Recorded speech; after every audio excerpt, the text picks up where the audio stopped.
Ooh, what's good, Commanders fans, and happy hump day. Shout out to my guys on Commanders Kings. Shout out to Louie, Rio, and Rico. Shout out to my guys. We had a great stream last night. Now, just PSA and what's going on with my own channel. I can't post anything, and it's playoff week, so this is the worst week for this to happen. But I'm locked up, and YouTube won't let me out right now. So it's free me.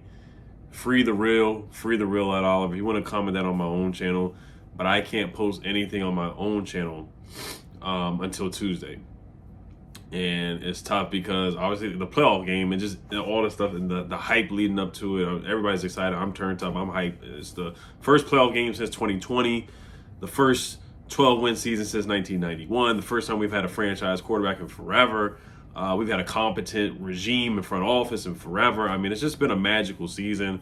And for things like this to go this way for my channel, it is what it is. I mean, but I'm happy. I'm thankful for this platform, Commanders Kings, where I'm able to bring you guys content and talk with you guys and comment back and forth. And you can follow me on Twitter and stuff like that. So I'll be commenting during the game, of course. But yeah, it definitely eats me up inside that I can't even go on my own channel. But of course, I'm thankful for this platform here where I can enjoy time with the guys on the streams and comment back and forth with you guys for sure on what's going on. So anything going on, I'm gonna be making videos on this channel for the week for sure. And then I definitely will be making a preview video and a recap video right after the game at 12 midnight. So the game starts at 8, probably be over around 11:30, something like that. But yeah, I just had to get that out the way, man. Free the real. I should be back on my own channel on Tuesday for sure. And make sure you guys subscribe here and hit the notification bell and be ready for updates for sure. So I just want to talk about Marshon Lattimore because that's big news, man. His biggest op is Mike Evans. Mike Evans' biggest op is Marshon Lattimore. They are each other's biggest op. They really hate each other. Not just like they hate each other. Like we've seen Mike Evans come out of nowhere and just push Marshon Lattimore in the back. And Marshon Lattimore's gotten the best out of the series. When they go head to head, Mike Evans got ejected one time. They've gotten fines, all kinds of stuff. Mike Evans, out of the many times that they played each other, Mike Evans has only gotten to 85 yards 3 times. He's been kept under 85 yards, which is pretty darn good against Mike Evans. We've seen what Mike Evans did to us the first game. He didn't get to 85 yards. He got 2 touchdowns. But Marshon Lattimore's done a really, really good job against Mike Evans. We see Mike Evans go off for 100 yards, 150 yards, and go crazy on teams. And Marshon Lattimore's done a great job of holding him under that and just keeping him in check, man, being physical. And this is why we brought him here. This is why we traded for him. This is why he's here. This is why Adam Peters just picked him up and did a circle after the Saints game and spun him around.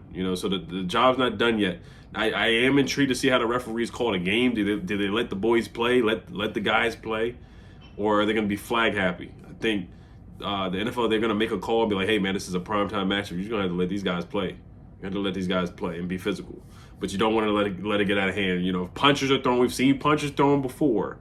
And I know they don't want to see that on a Sunday night football game where the whole world is watching. So I know it's going to be like a UFC, WWE type of match where they're going to have to monitor those guys for sure. But they got to let them play too. So Dan Quinn said that Marshon Lattimore is hitting all the markers with his hamstring recovery up to this point. Dan Quinn said, this is from Ben Standing, who tweeted this out, expects the work to ramp up tomorrow, perhaps to full speed.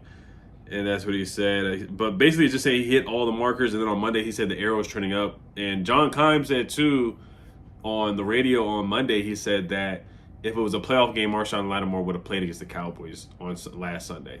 So, but he rested that game and he's preparing for the playoffs, getting ready for the big matchup. Mike Evans, he was not good. He wouldn't miss this game for the world. He would, especially a playoff matchup. He wouldn't miss this game for the world, for sure. So that's good to hear. He was a full participant today, which is huge. Not limited, a full participant today. Full participant. So that's huge. That's big news for Marshon Lattimore.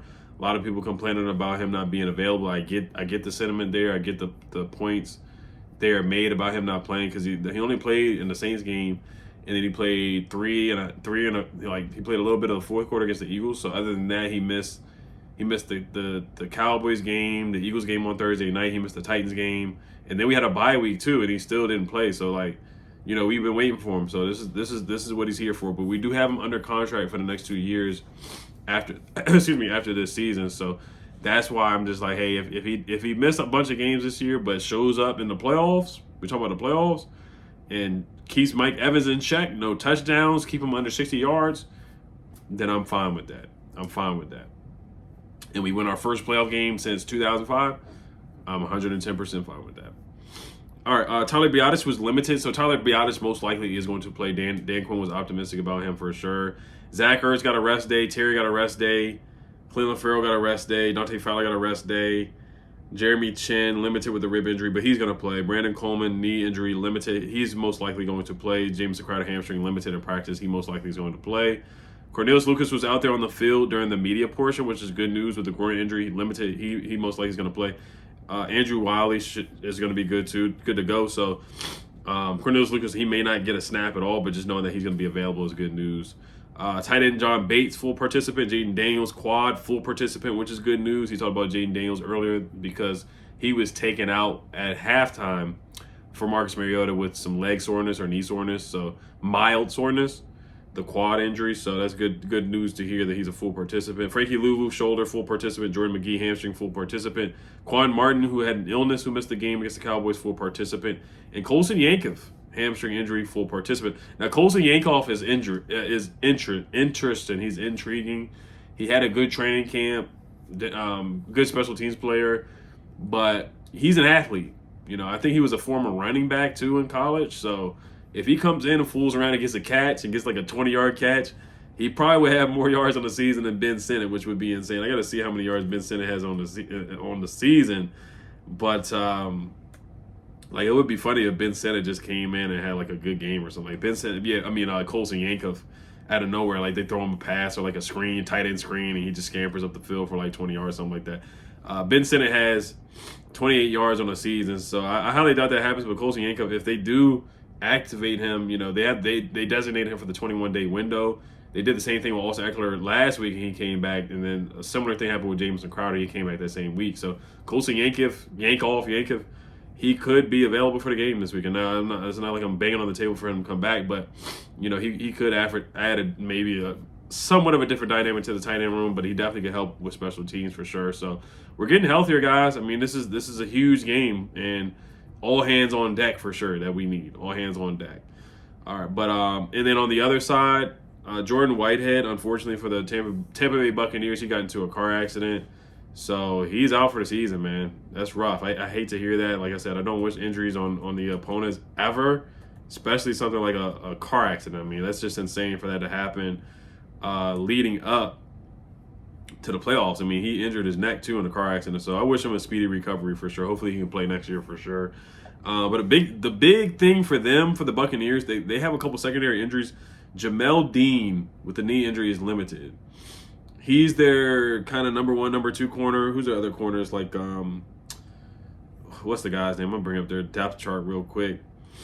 Zion McCollum. They've given up a lot of yards through the air. They're like a bottom five pass defense. The Buccaneers defense is like this every year. They're really good at stopping the run, but they give up a lot of yards through the air. Even back in 2020, the Tall Bulls defense, that's just how they are. Last night on the stream, we talked about how Taylor Heineke was dotting them up with Cam Sims and Terry McLaurin and Logan Thomas. Like, that's just the Buccaneers' identity defensively. Like, Vita Vea and those guys, they're going to stop the run. But through the air, they're going to give up a lot of passing yards through the air for sure. So I think that's where we're really going to have to attack them through the air because, you know, our running backs right now, they're just not giving us a lot of production. Unless it's Jaden running the ball or Mario the last game like he did, just we're not getting a lot from the backs. So Jaden's going to have to hang in tough, which he definitely will and has throughout the whole season. That's why he's going to be the Rookie of the Year. We're going to have to dot them up through the air. But like I said, keep an eye on Jamel Dean. That's like one of the biggest guys on their one of their most important players on the injury report. So keep an eye on Jamel Dean. Antoine Winfield, he is banged up too, but he was a full participant, so he most likely is going to play. That's the injury update right there. I do want to talk about Kliff a little bit. So Kliff, this is from Josina Anderson. She said, I'm told at least 4 teams have expressed interest in talking with Commanders offensive coordinator Kliff Kingsbury about their head coach vacancy per league source. She also said, I'm told the Saints and the Bears are the 2 teams that have officially requested interviews with Commanders offensive coordinator Kliff Kingsbury per league source. And then the crazy thing is that Matt Paris, who was a beat reporter for the Commanders last year or 2 years ago, he said, also regarding Commanders offensive coordinator Kliff Kingsbury, I'm told the Saints have yet to make a request to speak with him at this time. So I'm not gonna say Josina Anderson, her information is wrong. I mean, she does have some of her reports, you know.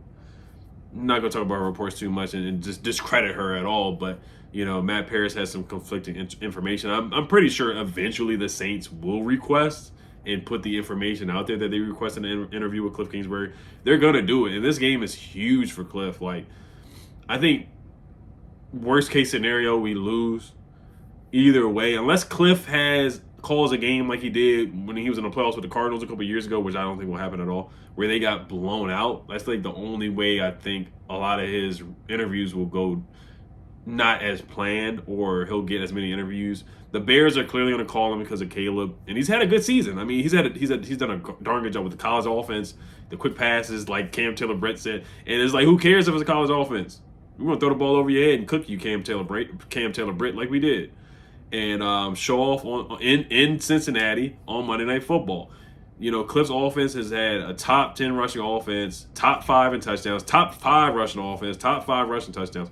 So, I mean, he's had a heck of an offense, and to have a rookie quarterback to just have an offense that tailors to his strengths, Kliff has done a good job. And the biggest thing for Kliff, too, is that he's broke the narrative of Kliff falling off a cliff. Arizona, his offense went downhill after the first 8 games of the season. You look at some of the things with Texas Tech, you know, some of the stats. USC, some of the stats with the win-loss record going down after the first half of the season. So he really has broke and debunked that narrative, and that's one of the biggest things I was happy for Kliff, because a lot of people were coming for him, man. It was looking rough. His offense was kind of stale at one point, like the Eagles game, and some of that was Jaden not being fully healthy at the same time. But he made adjustments, like moving Terry to the right side instead of just lining Terry up like he's DeAndre Hopkins on the left side over and over and over again, and he made adjustments. And that was the big thing against the Titans game, who had a statistically good defense at the time when we played the Titans right before our bye week. So I got to give credit to Kliff, and I'm happy for him if he does get a job, and rightfully so. He did say he wants to get back into coaching as a head coach. He still is being paid by the Cardinals, and he's in a great spot where he doesn't have to be a leader of men. He doesn't have to worry about the defense and the offense and the personnel and everything, or he doesn't really have to worry about the personnel because of the GM. But, you know, with the Cardinals, you have to be a leader of men and all that. Not saying Kliff's not a leader of men, but he did struggle with Kyler Murray, kind of seeing eye to eye. You saw them mouthing off to each other on the camera on Monday Night Football.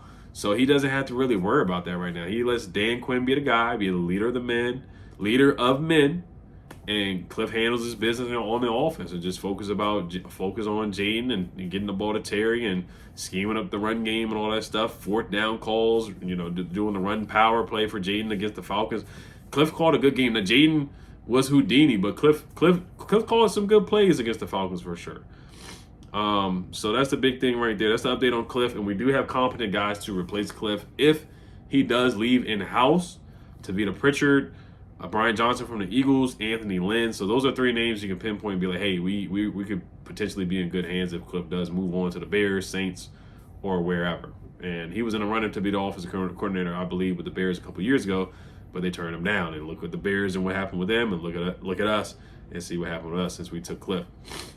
So yeah, that's about it for today. I may have one more video come out for you guys on here too, but I just want to give you guys the positive, great news about Marshon Lattimore and Tyler Biadasz and some of the other guys as well that are trending upwards towards playing. They are going to play. So, all right, you guys, as always, Health Commanders, peace.